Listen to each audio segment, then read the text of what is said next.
Okay.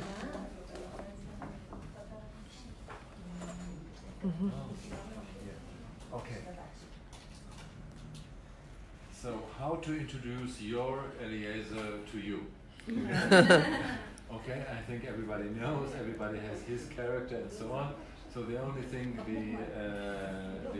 that I have to introduce is that now Eliezer is speaking, and we had a lot of talks about it in the last 1.5 years, something about this, about the Tallet, about the material culture, and again with the special aspect that Eliezer is trying to touch it, and not only to see it, and not only so on. So, Eliezer, the floor is yours. If you're not paved it, so now you can use it. And what do I do here? Going forward. No, this is going backward. Yeah. And this is going backward, but you have very heavy. Yes. Very Ah, so I can do it from here. You can I can do it from here. also. Let me see. Okay. Put down everything else. Okay. This is 3, this is 2, This is 1. Okay. So, first of all, the title of the lecture is Tallet and not Tallit, because in Sephardic tradition, Tseret is not only mater lectionis for Kirek Gadol, but also for E. So it's Yod. Tallet, Yod, yeah. Yod is not only mater lectionis for E, but also for E. So Sephardim call it Tallet, and it's a noun of, it's a masculine noun. So Tallet Gadol, not Talit Gedolah. Now, first of all, I wanted to show here that most of Jewish communities in medieval Spain before the expulsion were continental communities. So if we go with this map and we make it bigger, you can actually see that when you look on Spain as small, some communities look closer, as if they were closer to the sea. Once you make the map bigger, you actually see that most of the communities were quite remote from the sea. Why is this important? Well, textile doesn't tend to be well preserved for thousands or hundreds of years, so we don't have any Talletot preserved from Iberian Peninsula.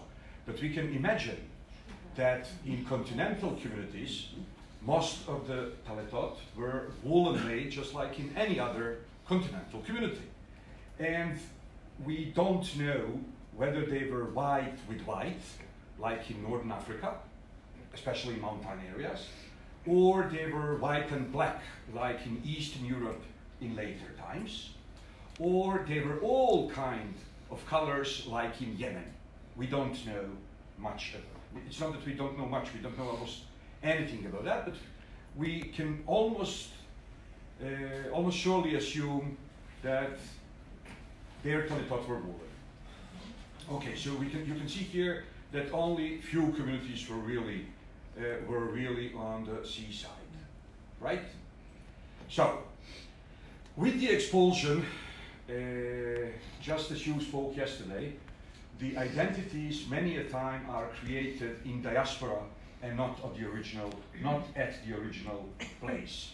Now, the exodus of Jews from Andalusia is a long period.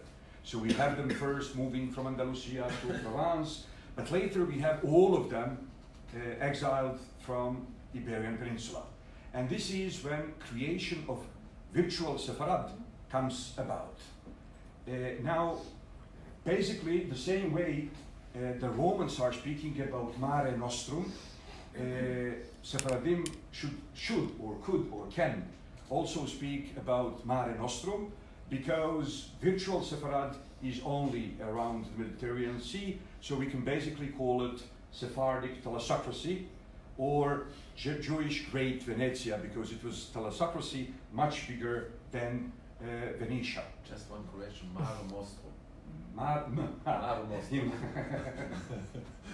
Okay, now we can see how basically it looked like, and whoever went up to the north more than a day or two ride to the sea, ride on donkey or horse, or down to the south, day or 2 days a long journey from the sea, they've lost eventually their Sephardic identity.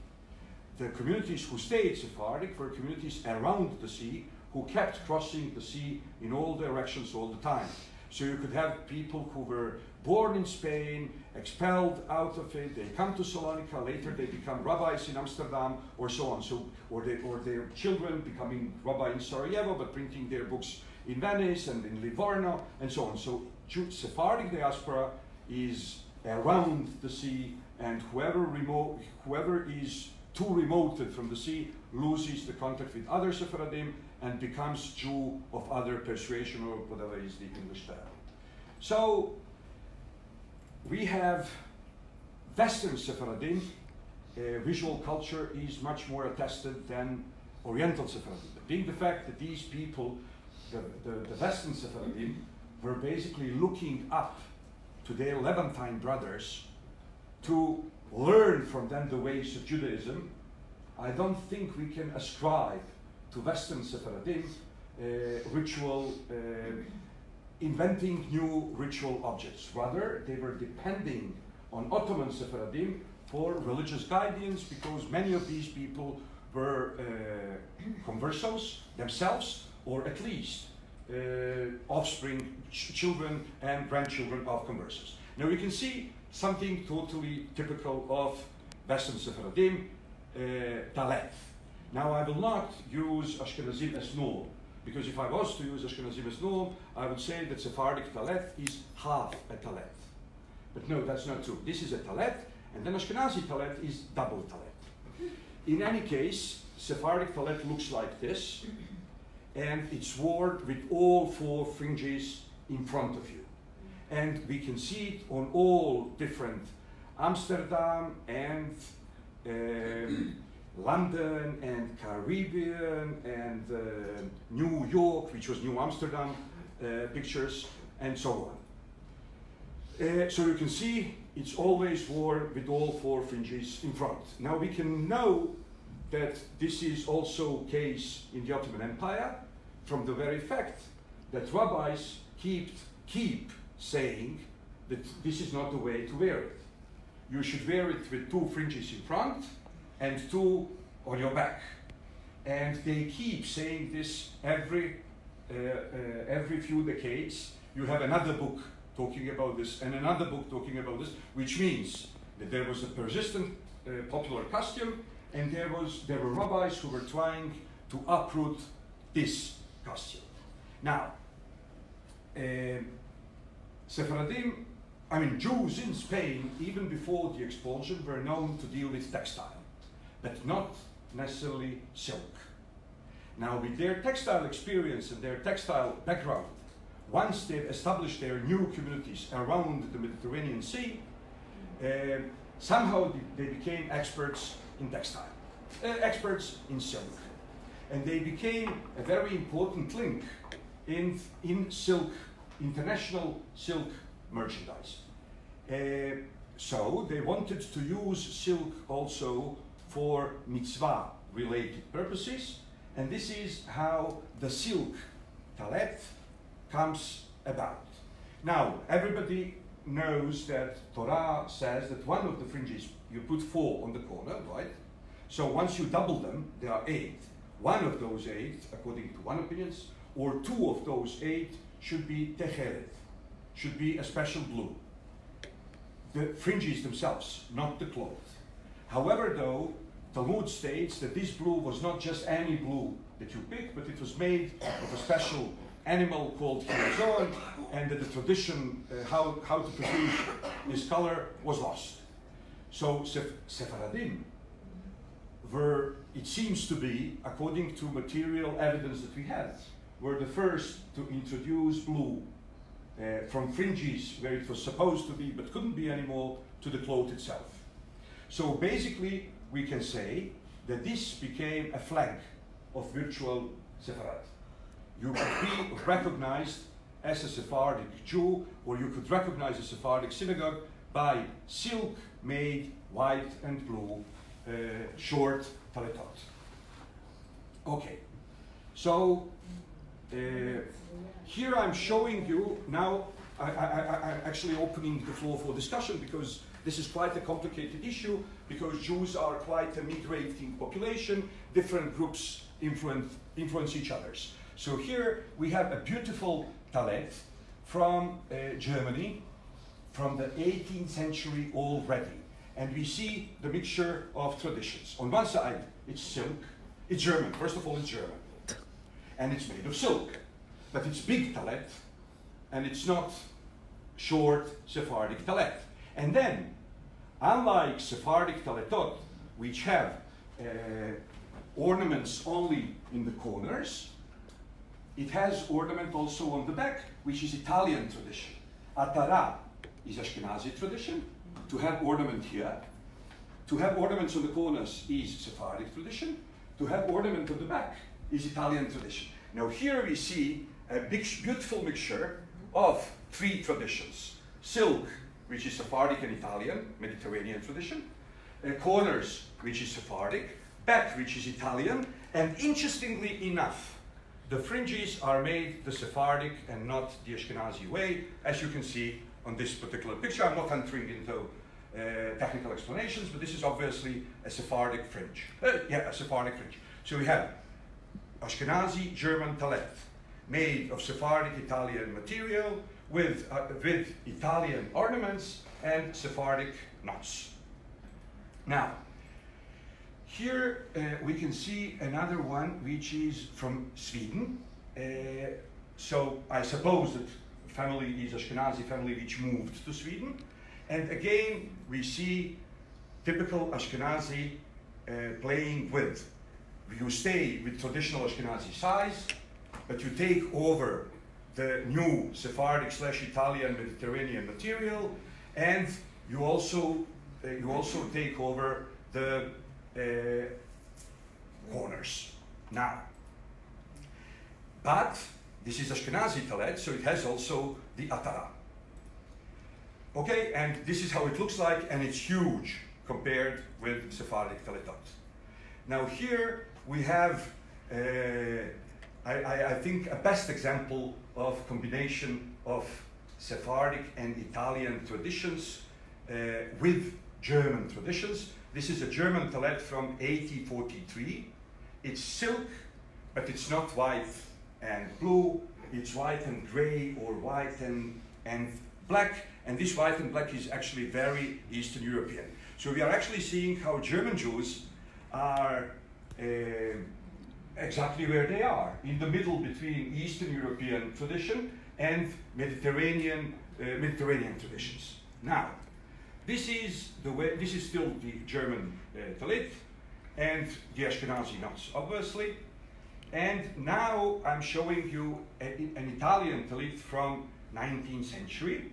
This is, again, shared material, shared white and blue, but ornaments are very Italian because they are embroidery on tallet, and Italians do this also on the back, and sometimes they also put entire person's name and second name, and it's huge. It's what we call in Hebrew Otiyot Kiddush Levana. So if you look at the synagogue, you can call anybody by their name, even from if you are behind them.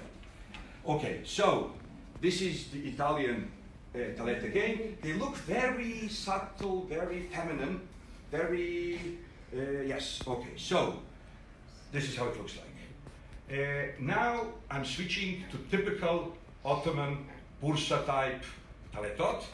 However, these are late. This is 20th century, but they look just like the Amsterdam talletot, which we saw from 17th, 18th, and 19th century. And by the way, you can also see it on Rembrandt's paintings. And we saw, that's why I took picture of Gila, because there was, that Berit Milah had people with talletot, and they were done the Sephardic way. Okay, so this is how looks a typical Ottoman later days, 20th century tallet, but being the fact that it's same like talletot in Amsterdam in 17th, 18th, and 19th century, I suppose that this is a long shared tradition of Levantine Jew, of Levantini and Ponentini, of Levantine Jews and the Sephardic Jews of the Western world.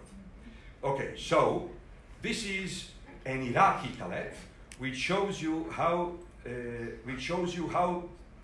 Jewish world is a dynamic world in which you have a shared Mediterranean material with corners, and then Atara, and then it all goes to Iraq, which was known since always for its woolen talitot, white with white, not white with blue. Okay, so, okay, these are another Bursa talitot. You can see typical Sephardic ornaments at the corners, right? Blue and white, blue and white, blue and white, blue and white, typical Sephardic. Again, Bursa. Okay, now I'm coming. Now I'm coming to the establishment of the Reformed Temple in Hamburg, 1818, Hamburg. As soon as they established the temple, they switched to Sephardic pronunciation. New temple, new pronunciation. The Ashkenazi German Jews want to disassociate themselves from the Eastern European Ashkenazi pronunciation, and we know why. This is even before the emancipation, but they are paving the way for emancipation, and basically they are looking for a precedent of Jews who are totally incorporated into their respective societies, being full-time Jews and full-time citizens. So they didn't have such a precedent in Ashkenazi tradition. They had it, or they imagined to have it, or they certainly had it to a certain extent in Sephardic tradition, in Andalusian tradition, and also in Christian Spain tradition. And this is why German Jews are taking over symbols of Sephardic identity to reshape their own identity in order to say we precede the Andalusian and Christian Spanish tradition, and we are not to be associated, chas v'shalom, with the Ostjuden.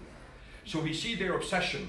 In 1819, the Society for Jewish Studies is established, and then immediately you have, they are publishing works of medieval Sephardic poets, like Moshe ibn Ezra, or Betulat Bat Yehuda, right? Samuel David Luzzatto publishes the Divan of Yehuda Halevi, and then in 1841, Hamburg's temple publishes its own Mahzor, and they say that they kicked out the Ashkenazi Piyutim, they introduced Sephardic Piyutim, and they said because these are more universal and they deal with much more subtle and philosophical and humanistic and universal subjects and so on. So we see that on purpose German Jewry is Sephardizing itself and reshaping its identity.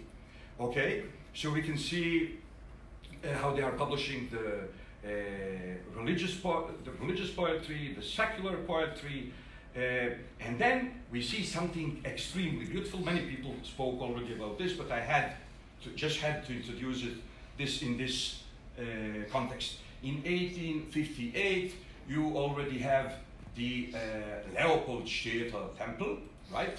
And it's in pseudo-Moorish style, and this is actually the only synagogues that we know that are cathedralic from Spain are actually synagogues from Christian Spain, like the one in Segovia and two in Toledo, Synagoga del Transito, which is synagogue of the Abulafia family, and the synagogue Santa Maria la Blanca, what a typical name for a synagogue. And both of them are in Mudehar style, but there is nothing so beautiful from the outside as German Jews wanted to believe Andalusian Jews really had. In other words, German Jewry is reshaping its own identity. They don't want to assimilate, they want to stay Jewish, they want to be German at the same time. The best example that this is possible is Andalusia. They idealize into Andalusia, they create the myth of Andalusia, and then they are producing these beautiful synagogues which never ever existed in Andalusia. So you can see how they look on the outside, you can see how they look on the inside, And then you can see how they switch from upper Middle Europe to lower Middle Europe, straight to Budapest. Of course, a synagogue needs minaret. And as we say in Hebrew, amahamir, tavo alav beracha, right? So if you follow the more strengthening opinion, right? So this synagogue says 1 minaret is not enough. We need 2. But let alone minaret. Why do you need a grave of a Moroccan Muslim saint in your synagogue yard? You can see here, this looks totally, unmistakably as a Muslim saint grave from Morocco. And obviously every synagogue should have such a thing. Where it is? In Budapest, Zohani synagogue in Budapest. This is how it looks like from the outside. And then the Neue Synagogue in Berlin, German Jews say, oh no, Hungarians are not better than us. We can make better Jewish Andalusian Disneyland than you. And then they also have 2 minarets, but they also have this beautiful dome in the middle, right? And then Krakow Jews say, well, who said that, that Ostjuden needs to stay Ostjuden? So reform Ostjuden. They also say, no. It's not about geography, it's about ideology. So ultra-Orthodox here, they are the real Ostjuden. But we, the reform, we belong to Middle Europe. We belong to German Jewry set of mind. So this is their temple, and this is how it looks from the inside. Totally Andalusian. It's beautiful. It's beautiful. Now the interesting thing is, Sephardim are not building this type of synagogue. This is something that only Ashkenazim do. So then it comes to Balkans, to Zagreb, right? And then in Zagreb they also built a pseudo-Moorish synagogue. And then you also have another one in Prague, right? In Prague too. In Prague there are 2. Yeah, in Jeruzalemska Street also there is a typical Moorish beautiful. synagogue, Yeah, so 2 minarets, then later 2 synagogues. Okay, so now you see how it looks from the inside. This looks like imagined Andalusian Jewish mosque. Okay, and then the Ashkenazim in Sarajevo, right? In one of the capitals of Sephardic culture, it's the Ashkenazim who built a pseudo-Moorish synagogue. And it looks like this, and it has 4 minarets now because 2 are not enough. And this is the way it looks from the inside, this is the way it looks today. And then the Sephardim say, this is so Sephardic, and we are Sephardim. Aren't we supposed to be building synagogues like these? So, the first 2 Sephardic Moorish revival synagogues, 1905, Zenica, which is in Bosnia and Herzegovina, under German occupation. Kaiserreichischen Kennedy occupation, right?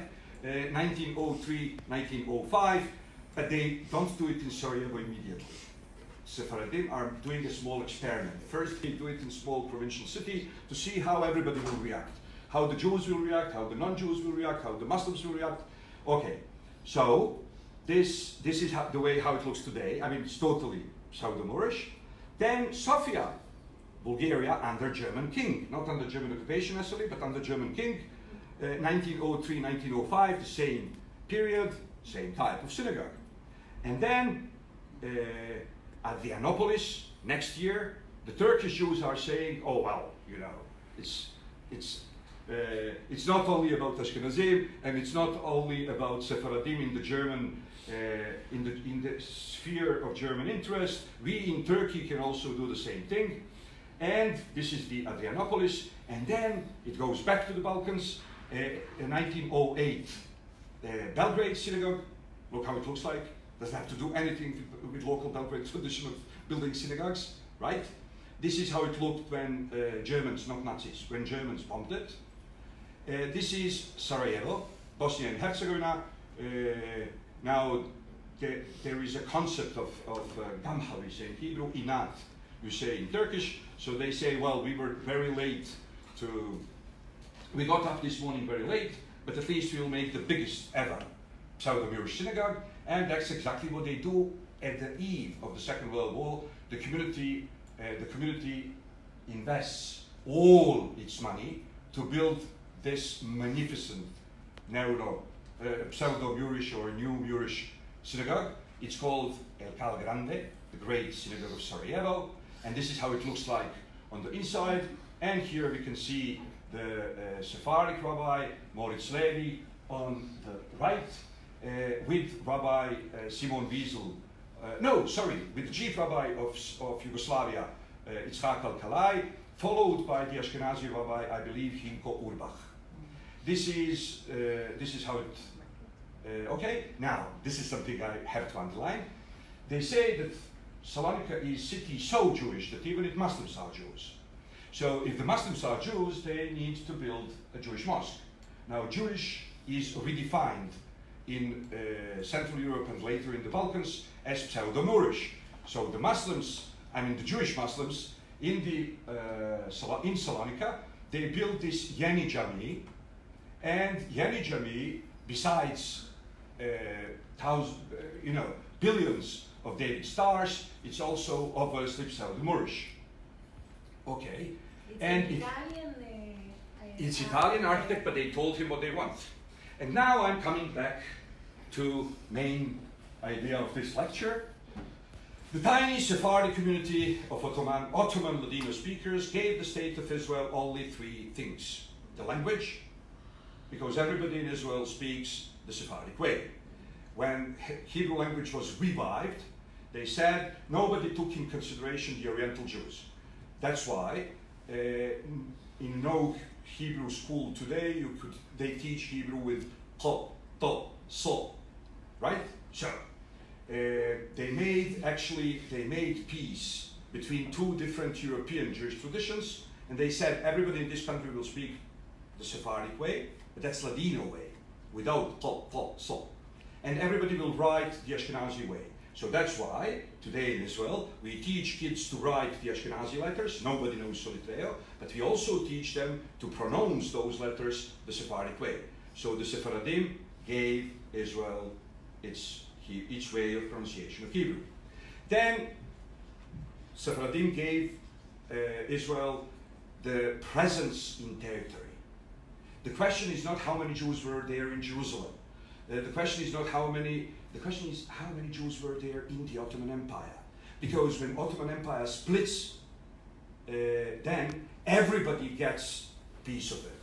And Sephardic Jews were a certain percentage of the empire. They have to get a certain percentage of territory of the empire. Sometimes it goes according to the historical lines. Sometimes it goes according to the populational lines. So Salonika was a Sephardic city, right?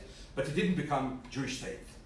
Izmir originally was a very Greek city, but today it's Turkey. And then what I'm trying to argue is that Sephardim gave Israel the flag. Everybody knows that when Zionist movement decided on Israeli flag, that they were inspired by the Tallet. But obviously they were not inspired by many-color Yemenite Tallet, neither they were inspired by the later Eastern European black and white Tallet, and it's not a very nice color for a flag, black and white flag.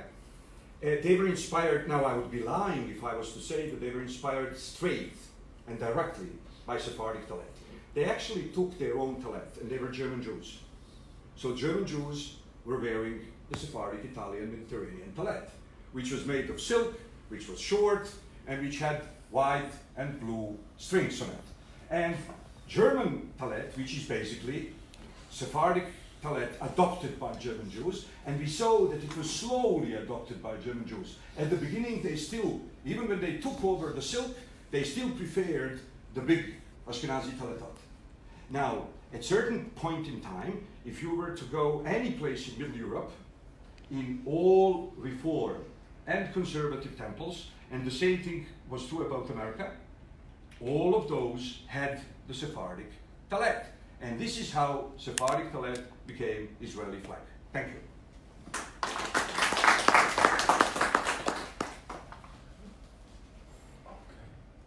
Any questions, comments? The notes are too complicated. What about today architecture of synagogues? There are some lines of architecture. Well, in Israel, it's all becoming a total salad, because communities see what other communities are doing, and they don't necessarily know what's their own tradition, and they are not aware about differences which for ages were differentiating differences. So I'll give you one example. In Sephardic synagogue, the Echal is not called Aron HaKodesh, it's called Echal, but it's not only a semantic matter. It's not only a lexical matter. It's also a matter of concept. In Ashkenazi tradition, this is a piece of furniture which you can move. So that's why it's called Aron. In Sephardic tradition, this is a wall. The southern wall of the synagogue is called Echal, and then there are nishas in the wall. Now today, Oriental synagogues, Sephardic synagogues, if they want Aron, they pick Aron. If they want Echal, they pick Echal. Nobody interferes. And then you can even have, I believe I've seen by now 2 or 3 Hasidic synagogues which don't have Aron HaKodesh, but Echal. And I've seen dozens of Sephardic/Oriental synagogues which don't have anymore Echal, but rather they have, right? So this is all dynamic. It's, for example, 30, 40, 50 years ago, most of the Talletot were short Sephardic Talletot. Only the Orthodox Jews still used the huge Ashkenazi woolen Talletot.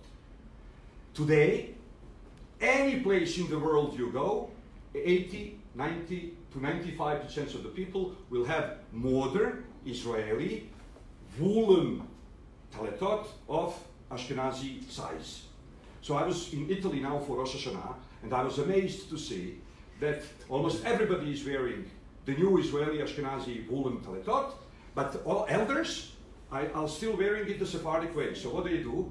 Instead of putting it like this, to have 2 fringes in front and 2 fringes on the back, they double it, and they put it all 4 fringes, because that's the way they are used. But the materials are coming from Israel, and everybody thinks the bigger your talit is, the more religious or more serious you are. That seems to be, yeah. It's like with the length of the skirt. Yeah. Yes. Yeah, just a follow-up from what you just said, but and then the question is that I witnessed the same in Argentina, in a Aleppo Jews community synagogue.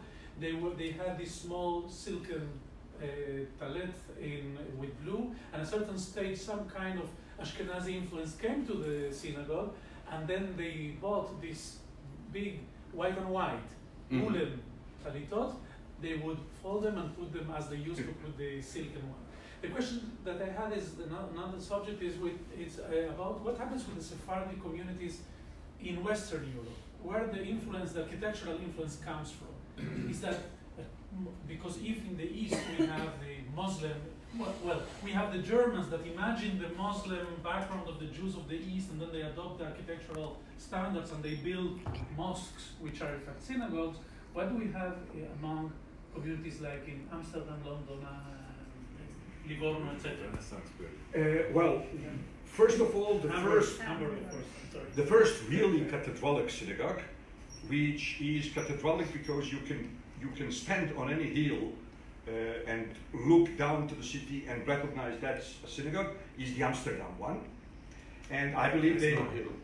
I know there are no You can hills. see- You can see it from anywhere. But you can still see it, and so... No hills in Holland. Yeah, I know. Nederland. The Portuguese mean? Yeah, the La Snoga. So basically, you can see that they had to invent how you do it, and they were not following any rules because there were no rules. Actually, the few rules that do exist say that the synagogue should be on the hill, above the city, but these rules Jews could never apply because you need Jewish sovereignty in order to apply those rules. So basically, the Western Jews, once they become liberated, and they become liberated much before emancipation, they are actually inventing Jewish architecture. So it's connected with it. I feel that there was a plan to the Esnoka in Amsterdam, is the Rabbi Temple, that built the models to the new synagogue according to what they think it was the temple in Jerusalem. And I feel that all those synagogues that have synagogue of Amsterdam as example. For example, Toro Synagogue, synagogue in Curaçao. And now I remember because I was in Maputo, and the rabbi asked me, "What do you feel about the model of this small synagogue?" And I said it was similar to Toro Synagogue. Okay, because they have the contraforte. They are not necessary because according to Leon Temple, the temple have this kind of contraforte to support the temple. So in each of these temples that built according to the synagogue of Amsterdam, they must have this contraforte also if it is not necessary. So they don't, I feel that they don't are very attached to the Moorish style because I feel that they are more connected with the idea of the temple, of the original temple, and not. But again, this is their imagination. Yeah. So they are inventing and they are inspired by the way they imagined the temple. מסגד עומר, זה הדוגמה. Professor Bonis. Yeah, and when you talk about the language, the pronunciation, Sephardic pronunciation, actually what we use in Israel is not the way most of the Adam Sfaradim pronounced Hebrew, but basically the way Yehuda al-Kalai and the Jews of Bosnia and Serbia pronounced the Hebrew. Maybe the German Jews and others who were under their influence understood that as Sephardic Hebrew and didn't think that in Saloniki, Beget Kefet is completely distinguished. They had, obviously, Sephardim of Northern Balkans had more contact with German Jews, and German Jews had more contact with them. And so for exactly what you are saying, for German Jews, Sephardic Hebrew was the Sephardic Hebrew of the Sephardim that they were in contact with.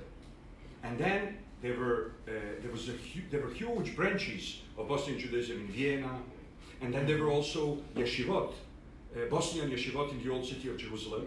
And Eliezer ben Yehuda is known to be visiting those yeshivot to listen to the pronunciation.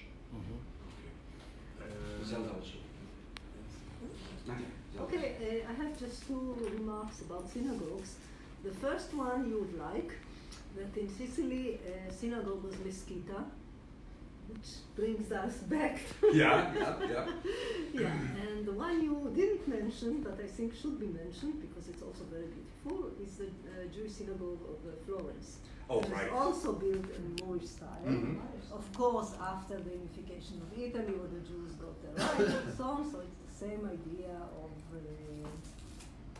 kind of oriental renovation and so on. So Definitely, you are totally right. I should include it, and I should also say, once including it, I should also say that it develops amongst the Ashkenazim in Middle Europe, and then it goes both ways, also to the Sephardim in the Balkans, and also to Italian Jews in Italy. And to the United States. So the two last. Only note about Talletot and the spreading. I think it's from the army, because every soldier gets a talit, and I remember the talit of my father, and he came from Morocco, and it was from the army, so it was the black stripes and not Sephardic. Unification, uniform. That's Unification of the Ashkenazi uniform.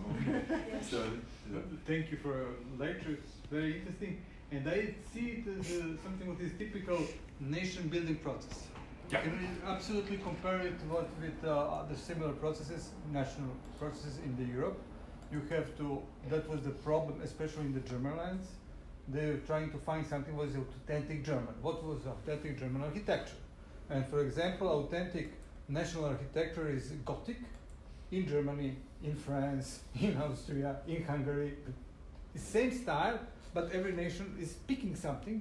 And in the same time when someone decided to make the research, fantasy, research, literature, different sources, so in the same time, they also decided that for the Orthodox Christians, the best architecture is some combination between Moorish style and something what they call Byzantine style. In that moment, they really didn't know how Byzantine churches looked like.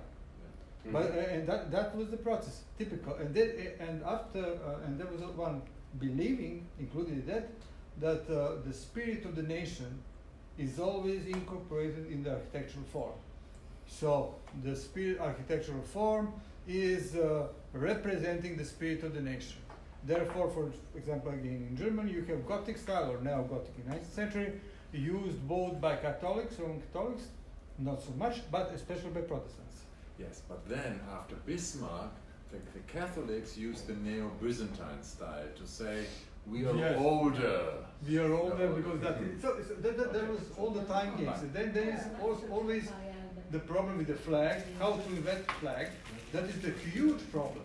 Yeah, I know also in the Serbia, and that is, for example, Serbian flag came with a decree, with one decision, political decision from Russia. 20 years later, you will find people talking, I found authentic Serbian colors in the medieval frescoes.